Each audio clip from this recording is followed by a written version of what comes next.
Hey friends, welcome to Embracing Your Season. This is your host, Paige Peel. Thanks so much for joining me today. As a reminder, you can listen to the show on all major podcast platforms. If you do happen to listen on Apple Podcasts, I would so appreciate it if you give the show a rate and leave a review.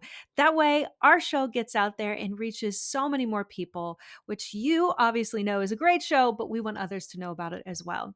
And of course, we have a video version that we would love for you to check out. That is the Homeward YouTube channel. Again, that's Homeward YouTube channel. Today, I have an amazing guest. Her name is Jennifer Pepito. She is the host of Restoration Home podcast. She is the author of Mothering by the Book, and she is the founder of The Peaceful Press.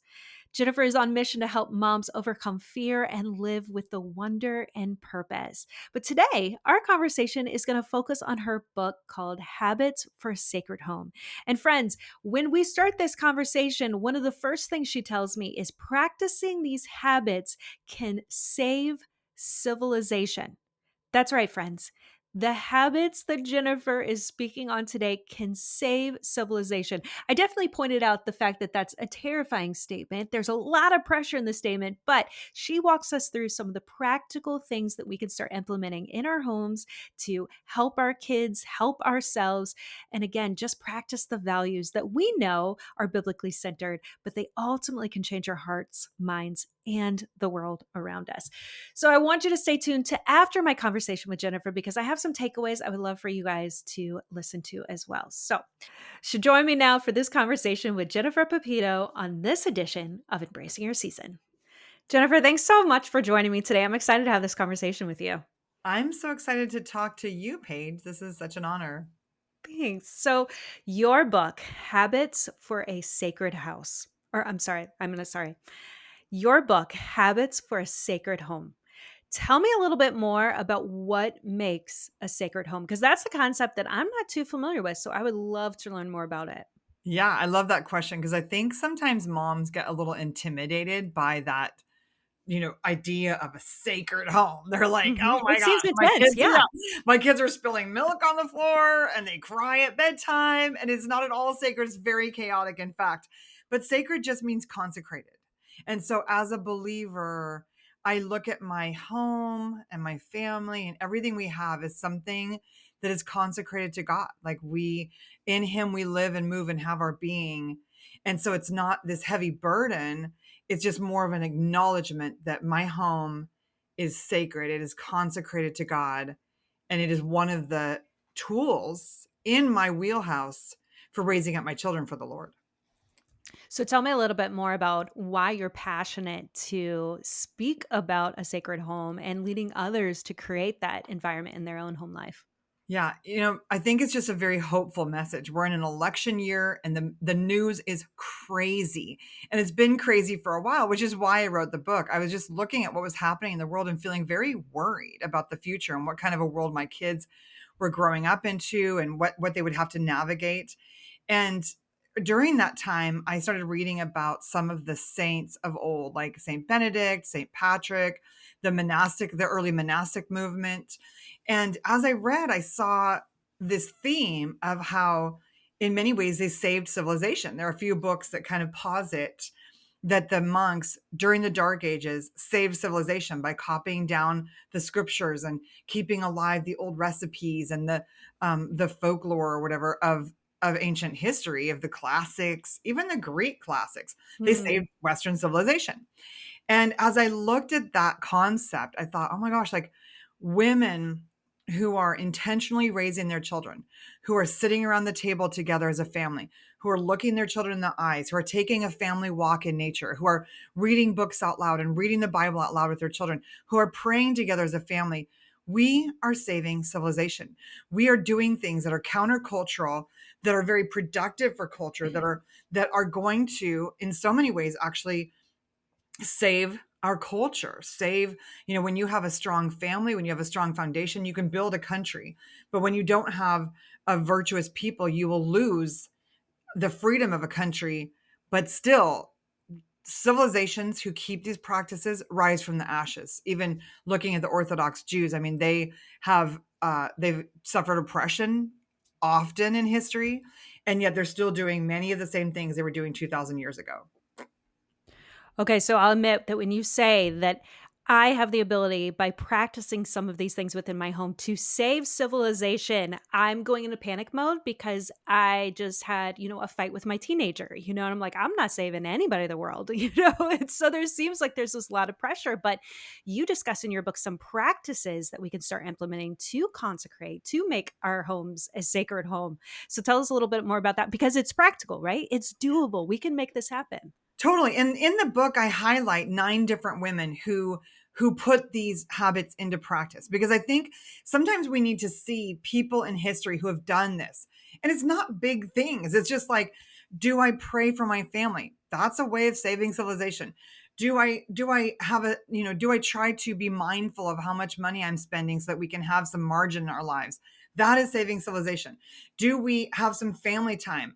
Do we show hospitality? It's really, really basic things. And in the book, I highlight people like Ruth Bell Graham or Sabina Wurmbrand, just normal moms who were doing normal things like taking a walk with their children or praying for their children or showing hospitality to neighbors. And those women became heroes. But at the time, they probably didn't think that they were doing anything heroic. But in our culture, when so many people, refuse to have children because they just want to take care of themselves. And then I know that there's a lot of women who would like to and are not able to, and I empathize with that situation. But there's a lot of people who refuse to have children because they don't want to take care of anybody else. So right there, if you choose to have children, you're countercultural. There's a lot of people who completely outsource all parenting and do not pray with their children. Do not have a meal around the table with their children. Do not ask their children to get off their screens for a minute so they can have a conversation. So just right there, you're doing things that are world saving, countercultural, sacred habits. So it's not asking moms to do something that is so crazy or out there, like so heroic even, but the normal things that moms have done in history are heroic.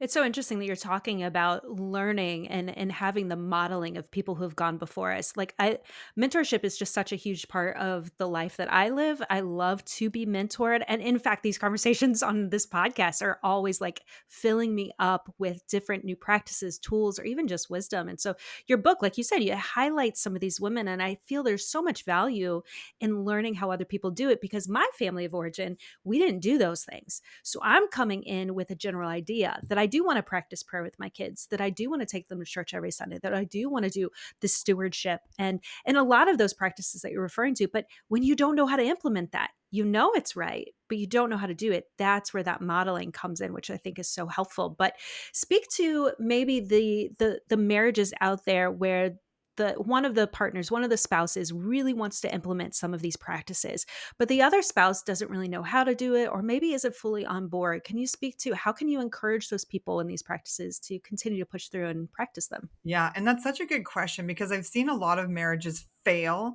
because a mom gets fed up with her husband because he won't do the practices. You know what I mean? Like she Hmm. wants to have a really Christian home and he wants to watch football every night. And it's Yeah. like it's so counterproductive. Like to me, it's heartbreaking that this happens because your child, I'm sure as a therapist, your child generally has a better outcome with a dad in the home who's watching football every night than with no dad at all. And Hmm. so I Mhm. my philosophy is that you do those things. You pray for your family. You make a meal and serve a meal to your family. You be kind to others. You show hospitality and trust the Lord for the people around you. Now we can't force people to do anything. I pray a John Eldridge prayer often that says, "God, I give you everyone and everything," because as women we can start to think that we can control everybody, but we really can't. And we should nurture our children. We should disciple our children. We should lead our children. So there's a phase in our life with our children where to some degree hopefully we are creating boundaries and creating the feeling of safety that comes when there are clear roles and clear things they're supposed to do every day. But at some point they will also be able to make their own choices. But the Bible says the faithful will eat the good of the land. And I think that's part of the problem is that often as mothers, we have had someone disappoint us, like, oh, our husband never prays with the kids, so we stop praying at all. Oh, our Mm. children aren't obeying us, and so we stop even trying to parent. And I think that is often a reaction to disappointment or bitterness. But when we can just continue trust the results to God, like we're not the we're the sower of seeds. We are the clay on the wheel. We don't control the outcome, but we shouldn't stop sowing the seeds just because we don't control the outcome. We should continue doing the right things, and that's a theme throughout the whole book is that don't give up. Like if it doesn't feel like it's working right now, just keep being faithful. Just keep sowing those seeds of love and faithfulness and purity and godliness and just keep being a daughter in the house of the Lord and trust him to work out the results of your efforts. That's so good. It's just such a reminder that it is our personal relationship. We need to focus on ourselves and what we're implementing. And I think it's one of those things where I have had this spoken over me because my husband and I are kind of in different places spiritually as well. And I'm more of the implementer of some of these things. It's like I felt like his influence was going to be greater than mine when it came to that Christian biblical worldview. And my friend said to me, he's like, how could you even think that? You have the Holy Spirit on your side doing and emanating through you so that your kids can see how these practices can be life changing. And I was like, why was I so prideful, in fact, of thinking I was the one that had the power? I was the one with the influence when really it's God working through us to do some of these things. But again, having that conversation with our spouse Mhm. about how we need to implement this in our home and the value of that.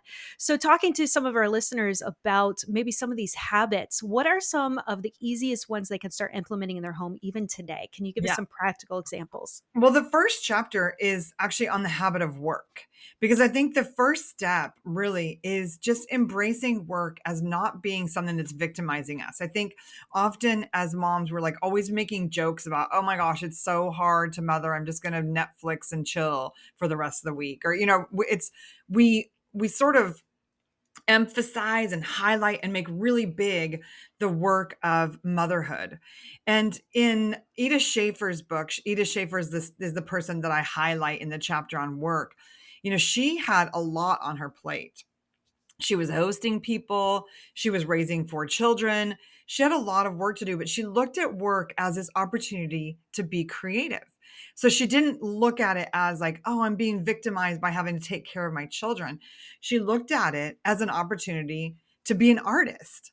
And I think as moms, when we can start to look at the work of raising our children, I mean, it doesn't last very long. Like I have 7 children, so I've been parenting for 31 years Wow. and now I'm, like, almost out of a job. I mean, my youngest is 15. They don't necessarily need a lot from me at this point besides rides. Do you know what I mean? Mhm. And so, Mhm. That's right. sadly, that really intense physical season of motherhood is almost over, and my kids, like, they do their own laundry, they clean up after themselves, like, there's not even a ton of housework anymore. It's a totally different season, and you will get there as a mom faster than you know it. And so why not in the season where it is so intense, just start to enjoy it. Start to think about like, how can I best, develop these gifts right now? Like, how can I best feed my family? How can I best detox my home? How can I best, Mm. connect with my children? Because what we do matters so much. I walked with a friend this morning who has been a social worker with the county for a long time. And so we live in a county where there's a lot of homelessness, and she understands that most of these people who are homeless, there is not a lot you can do. Like you can offer them services, you can put them in treatment, and they refuse. But when they're children, you can do a lot. And so there's Mhm. these basic things that we could do as mothers, like looking our children in the eyes every day. In the Peaceful Press, I have a connection challenge, just 4 simple things you could do with your children every day to work on better attunement, better connection. And when that's in place, a lot of behavior issues solve themselves. When you have decent nutrition in the home, a lot of behavior issues solve themselves. So in this tiny short season of motherhood, just act like it is a job, act like it is a creative outlet, and really pour yourself into it. And as soon as you know it, it'll be over. And then you can focus on, fixing your hormones and exercising and doing all the things that you wanted to do earlier. But don't be so like victimized by the work of raising beautiful humans. Interesting. Yeah, I'm in that season too where my oldest is a senior in high school now, so she's getting ready to phase out. And I know they always say it goes so fast. It really did go very, very quickly for us. And so the intentionality of being the parent in the home, it can be draining sometimes because we are working potentially even outside the home. We have a lot on our plates as parents, as spouses, as, just even coworkers and friends and family members. So I think just recognizing, as you said, that this could be a ministry that we could be pouring out. We could be using this as opportunities to really be creative and life change, right? You're even talking about how this can impact the entire world when we equip and love on our kids well. So I want to switch gears a little bit. In your book, you talk about rules of life. And I think that correlates then with the habits that we tend to pick. But explain a little bit more about the rules in life and the impact that it can have in your home. Yeah, and so each chapter is based on the rule of Saint Benedict. And early, in 500 AD, he wrote down this rule of life, and it was so practical. There were things like stewardship and stability and simplicity and order. So some really practical, almost values. And then in each chapter, I give parents a list of potential habits that could exemplify that rule. So, for instance, in the rule of life of simplicity, there might be an opportunity to look at your finances and see where you could live more towards your goals, or there might be an opportunity to simplify what you bring into your home. Like if you bring something home, you buy something new, get rid of something. So there's just these little basic habits for each of the chapters that you could then build a whole family rule of life. And our family early on, when I had three young children, I think my third child was about 1 years old, we created a rule of life. Basically, we had written down our vision as a family, our mission as a family. And so because we had that written down, we've been able to live a very intentional life. We had a vision to live a simple life, and so we were able to buy an 11-acre property and garden, have an orchard. We had a vision of doing mission work. And so we were able to do both full and part time mission work for a season. And just knowing what was important to us has guided our entire life. I've been married for 34 years now. My oldest of seven children is 30 and the youngest is 15. And so, because we were very clear early on, we had a family rule of life, we've been able to accomplish so many of our big goals as a family and raise our children, be really intentional about that. And I think it came down to having a lot of clarity about what was important to us. And that's what Habits for a Sacred Home leads families through, is just helping you evaluate through each chapter. How do I feel about this value? Is this a value I want to implement in my home? And then giving you really practical ideas for implementing those habits. So I just had a vision of me going to my kids and saying, okay, guys, we need to come up with a rule of life for our family, the Klingenpeels. And I could see how their values would be vastly different than my own. For instance, they would want to spend their money on, material things. And I, of course, am like, we need to be good steward. Like, we're going to have 3 drivers here in our house soon. Our values are different. So how can we help our kids and us as adults have this conversation where we can arrive at the same conclusion of what our values are as a family? Yeah, and I think Paige, like for anyone listening with older kids or teens, it's really important to start having those conversations, because as our teens get on social media, their values, like when we're raising them in a family bubble, it's really easy for the values to be all the same. But as soon as they're on social media, their values are being highly influenced by the people that they're following. And so starting to have those conversations, like, here's how I feel about stewardship, what do you guys believe about stewardship? What's important to you? And at this point, with like a 17-year-old or 16-year-old child, you're probably not going to you're not going to necessarily have a family rule of life that is going to apply to everyone. Like, I have written down a family rule of life of the values that I believe are important to our family. All my kids might not 100% agree, but as I've seen my children move into their own homes, like my children, we always had this value for having a simple but aesthetic home. And my children all have house plants. My children all, if they have space, they grow a garden. We had a family value for being like simple in the way in our entertainment choices and like spending a lot of time outside. My children do things like surfing or rock climbing. They have the same kinds of, some of them might, have like you have to buy a surfboard. There might be more of an investment that we had early on as we were just hiking or camping, but their values really have grown out of our values. And so what you do as a family, like you have so much influence. And that's where this gets really powerful is because now, my son and his wife are getting ready to have their first baby. They own a home, they're involved in their church, they're inviting people over. And so they're making an impact on other families. The other people are Mhm. seeing the way that they live within their means or the way that they thrift their house and it's beautiful, and so I think that we can't underestimate that like multiplication power of living an intentional life for culture that other people in other communities are going to see these values in action. And there's I mean, in an election year, it's really important to think about our founding, the people who wrote the Constitution, for instance. Virtue was an unspoken or kind of a given. John Adams said that we have no government armed with power capable of contending with human passions unbridled by morality and religion. He said our Constitution was made only for a moral and religious people. It's wholly inadequate for the government of any other. And Benjamin Franklin said only a virtuous people are capable of freedom. And I think that's really important to note because we have a culture that is amplifying a lack of virtue. That's amplifying, it's interesting. I don't know if you've watched any romantic comedies lately, but I've tried to watch a few romantic comedies lately. And often the heroine is dishonest, they're sneaky, they're not nice. You don't even really want them to get the guy. And Mm. this is what's in, or the novels, like the a lot of the modern novels, there's a lot of cheating or some really gross behavior from the heroines of these books. And so, like Emily Henry, I tried to reach, I tried to read like The People We Meet on Vacation or something. It's a modern high, like a super popular on the top 100 list, whatever. I mean, the people were disgusting. Like you didn't really want to know more about them. And I think that this is the symptoms of a culture that hasn't highlighted virtue or has maybe highlighted some virtues and then sort of made out that other virtues weren't important.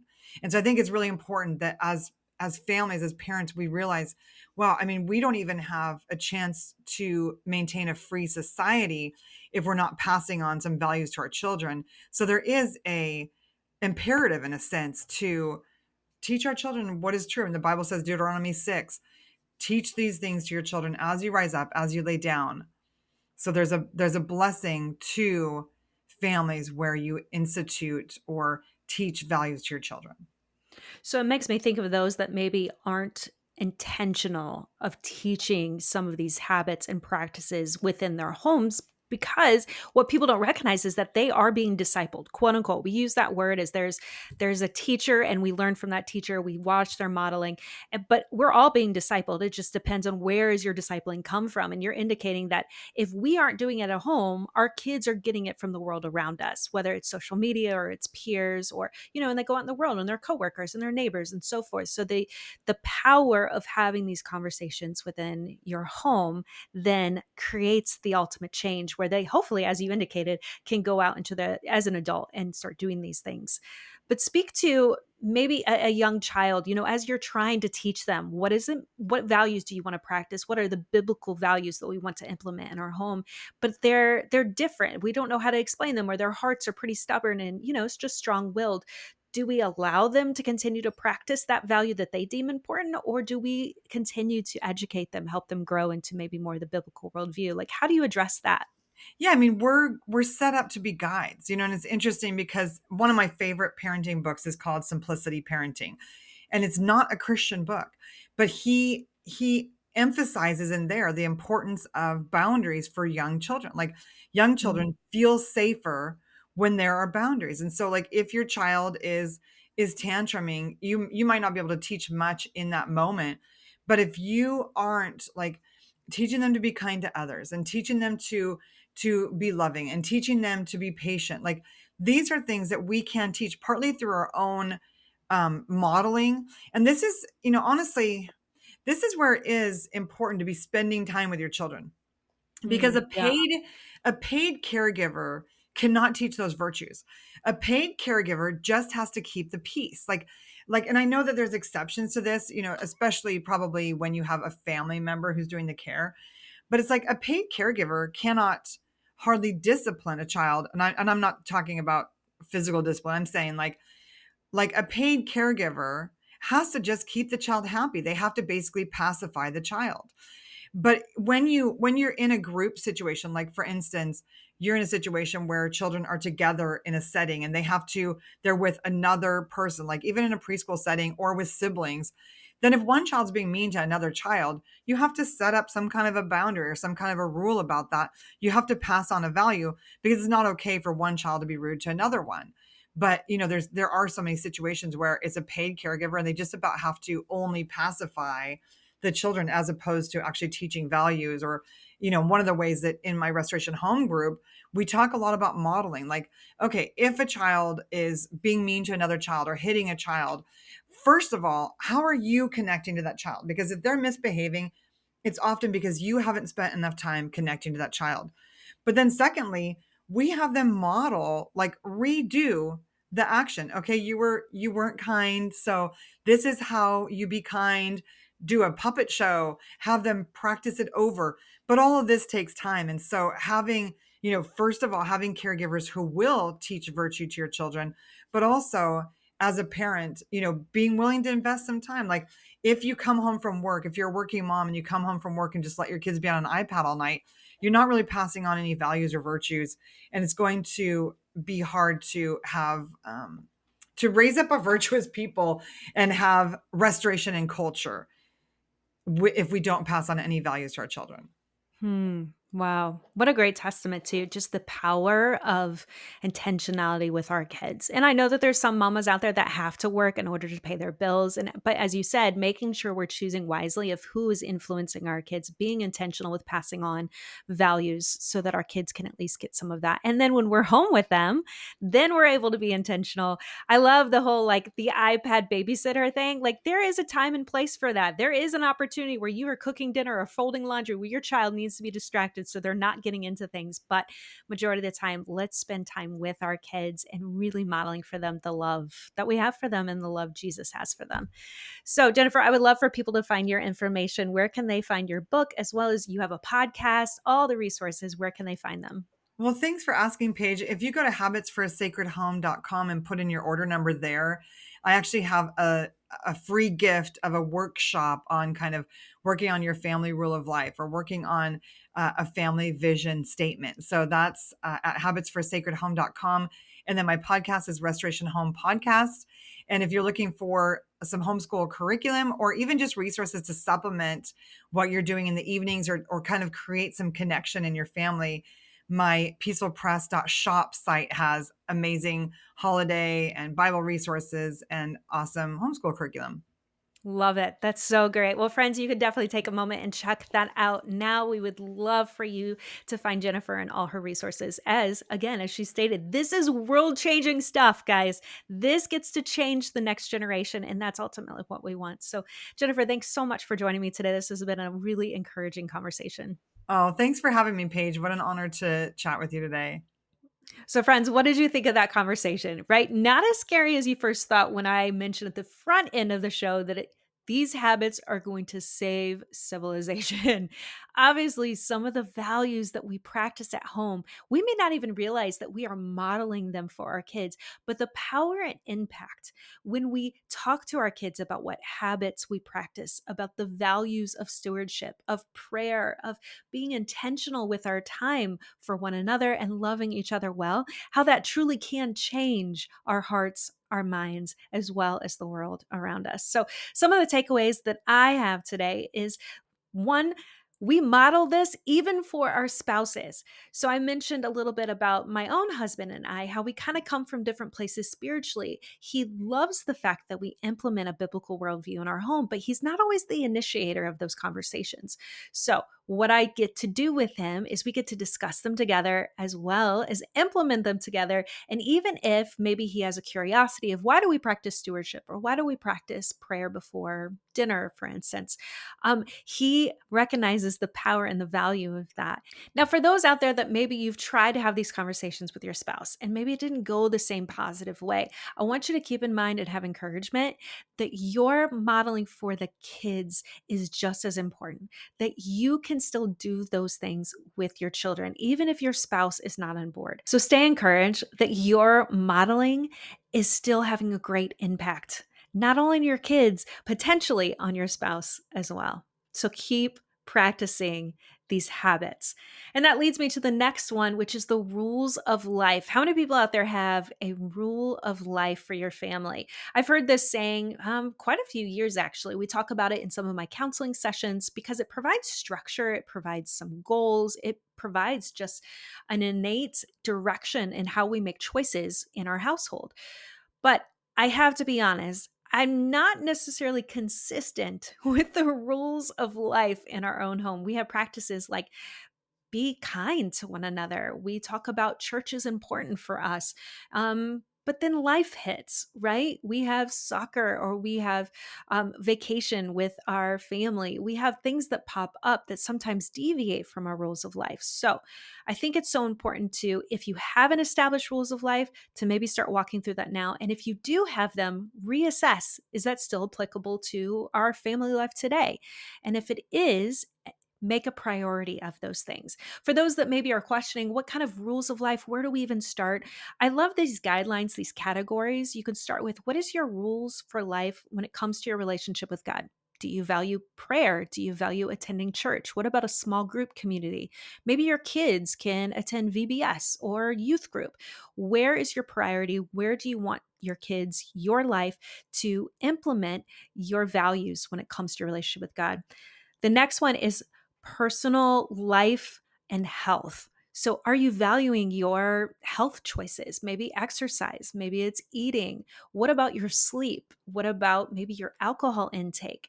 What does that look like? When we start putting structure on those things, that then helps us make wiser decisions in the moment. For instance, if you go into McDonald's and you know that you need to eat healthy, McDonald's, first off, probably isn't the right place to go for that. But let's just say you show up there because it's a special treat for your kids. If you know going in that you desire to eat healthy, that's going to change what you choose to order. Whereas if you have no value or structure on that, then of course you can just order your Big Mac, French fries, and large Coke, which does sound good occasionally. No judgment, friends. No judgment. The next category is just relationships in general. What is your family? What does your friend time look like? How are you intentional with those people? If they mean something to you, then how are you making sure that you're staying connected with them? Those will also help make priority of the things that are important to you, including your relationships. And the final one is work. What are your values when it comes to work? Many of us, we have to work. We have bills to pay. But that doesn't mean that we have to stay in a job that is toxic and weighs us down emotionally and physically. We can make choices of what type of environment that do we want to be in. And if we have that ability and that freedom to maybe transition out of this position into something else, our rules of life of what we want in our work environment can help inform our decisions moving forward. So those are some structures, some categories that you guys can work through. Again, those are relationship with God, personal life and health, relationships like friends and family, and work life. How can you make those things a priority, but choosing wisely to provide structure to inform your decisions moving forward? And finally, my last takeaway is how can we teach our kids these habits and values as they move forward to change the next generation? Again, it starts with intentionality. Friends, I understand that we are back in school now. And so our school system has our kids, if you're not homeschooled, that is, Our school system has our kids for a lot of the day, but that doesn't mean that their influence is greater than our own. Research shows us that the power of a parent's voice can transform the values and belief systems of their child. So, what are you speaking over your kids? Are you speaking life? Are you speaking value based statements? Are you helping them be critical of the world around them so that they can make smart decisions moving forward? We get to influence that. So, even though your time with them might be limited in the evenings or on the weekends, you still have a powerful voice. So, I want to encourage you to be intentional and make your kids and family a priority and recognize that your voice has power. Friends, that's it for today's episode of Embracing Your Season. Thanks again for joining me. I would love to hear any feedback or maybe potential guest options from you. Please hit me up at paigeklingenpeel@gmail.com. Of course, we have an amazing interviews every week dropping every Tuesday, so make sure that you check those out and subscribe so you never miss an episode. We will see you on another edition next week on Embracing Your Season.